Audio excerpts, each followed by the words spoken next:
संपत्तीची लालसा असणाऱ्या मुलांनी जेव्हा द्यूत प्रसंगामध्ये पांडवांचं सगळं हरण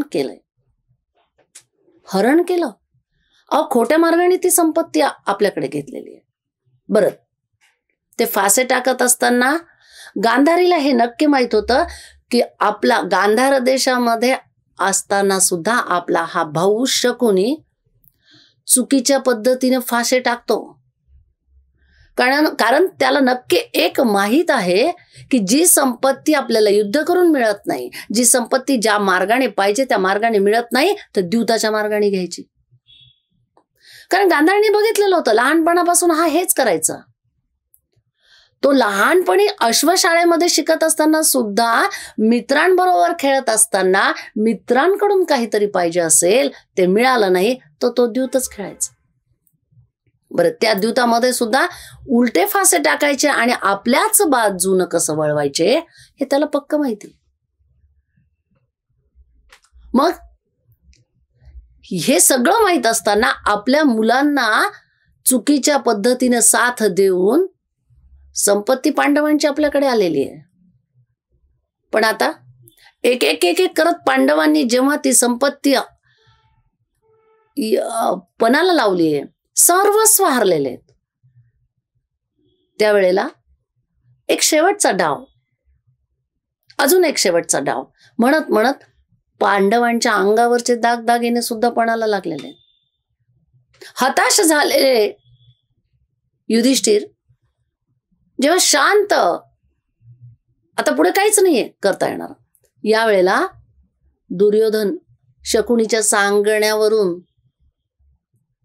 युधिष्ठिरांना म्हणतोय की अहो सगळंच संपलं असं नाहीये, आपल्याकडे द्रौपदी आहे ना पणाला लावण्यासाठी. एक डाव, अहो हा एकच डाव जर तुम्ही द्रौपदी पणाला लावली आणि हा एकच डाव तुम्ही जिंकलात तर गेलेलं सगळं वैभव तुम्हाला प्राप्त होईल.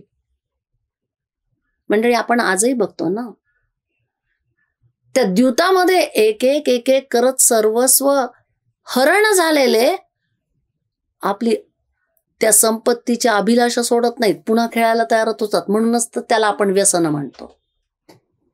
पुन्हा पुन्हा तेच करावं असं वाटतं. आणि शेवटच्या क्षणाला जेव्हा द्रौपदीला पणाला लावलं आणि हा जिंकलो असं म्हणून फासे टाकले, आणि तोही फाशांचा डाव जेव्हा दुर्योधनाने शकुनीच्या मदतीने जिंकला, तेव्हा त्यांनी सांगितलं, दुर्योधनाने सांगितलं, आधी प्रतिकामीला पाठवलं अंतर्गृहामध्ये, ज्या ठिकाणी घरंदाज घराण्यामधल्या स्त्रिया आत बसलेल्या आहेत. प्रतिकामी गेला, आत गेला आणि त्यांनी सांगितलं गांधारीला, माफ करा, त्यांनी सांगितलं द्रौपदीला की आपल्याला बोलवलेलं दरबारामध्ये. त्यावेळेला ती म्हणते, द्रौपदी विचार करते, दरबारामध्ये द्यूत खेळण्याच्या ठिकाणी मला कशाला बोलवलंय? आणि राजघराण्यातल्या स्त्रिया त्या बाहेरच्या प्रासादामध्ये खेळ सुरू असताना तिथे येणार नाही, मी कशी येणार? प्रतिकामीने पुन्हा येऊन वापस जेव्हा सांगितलं, तेव्हा दुर्योधनाने दुःशासनाला पाठवलं, आणि दुःशासनाला पाठवत असताना सुद्धा सांगितलेलं आहे की तिला जशी आहे तशी ओढत आण. दुःशासन आत गेलेला आणि त्याने अक्षरशः तिच्या केसाला धरलं, ओढत ओढत फरफटत आणत असताना ती काकुलतीला आलेली आहे, घायाळ झालेली आहे. आणि त्यावेळेला ती सांगतेय की नाही नाही मी येणार नाहीये. बरं, येणार नाही म्हणत असताना ओढून आणलेलं आहे, दरबारात आणलं, आणि दुर्योधनाने जेव्हा दुःशासनाला आदेश दिला की ओढ तिचं वस्त्र, दुःशासन दुष्कृत्य करत होता, वस्त्र ओढत होता, त्यावेळेला एक एक एक एक करत वस्त्र ओढत असताना कृष्ण परमात्म्याने साथ दिलेली आहे. ते आपण पुढे द्रौपदीच्या चरित्रामध्ये बघणारच आहोत. कितीतरी वेळ झाला तरी वस्त्र अंगावर दिसतच आहेत, आणि द्रौपदी सारखी फिरतीये, सगळ्यांना विनंती करते, कृष्ण परमात्म्याला हाका देतीये. त्यावेळेला हाताला कळ लागली, तोपर्यंत वस्त्र फिटत गेलं. पण त्या गांधारीच्या लक्षात आलेलं होतं की राजघराण्यामधल्या, आपल्या घराण्यामधल्या एका स्नुषेचं वस्त्रहरण बाहेर होत आहे, हे माझ्याच मुलांचं कृत्य आहे. आणि त्यावेळेला हे माझे मुलं कुणाचंही ऐकणार नाहीत हे जेव्हा तिच्या अंतर्मनाला पटलेलं होतं, त्यावेळेला गवाक्षाचा पडदा बाजूला करून त्या गांधारीने आवाज दिलाय, दुःशासना थांबव ते दुष्कृत्य. एवढ्या जोरात मातेची हाक आल्याबरोबर तो थांबलेला आहे आणि वस्त्रहरण थांबलं. सांगायचा मूळ मुद्दा काय बघा, की गांधारी ही एवढी प्रामाणिक आहे, हिला एवढं नक्की कळालेलं आहे की माझे पुत्र दुष्कृत्य करत असताना मीच एकटीनं त्यांना अटकाव घातला नाही तर ते थांबणार नाहीये. आणि त्याचबरोबर एका स्त्रीनं दुसऱ्या स्त्रीची विटंबना थांबवली पाहिजे.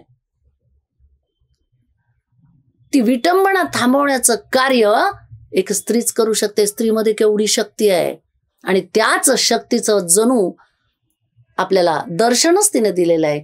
तिच्या अंतर्मनामधली सात्विक बुद्धी जेव्हा जागृत झालेली आहे तेव्हा द्रौपदीची विटंबना तिने थांबवलेली आहे.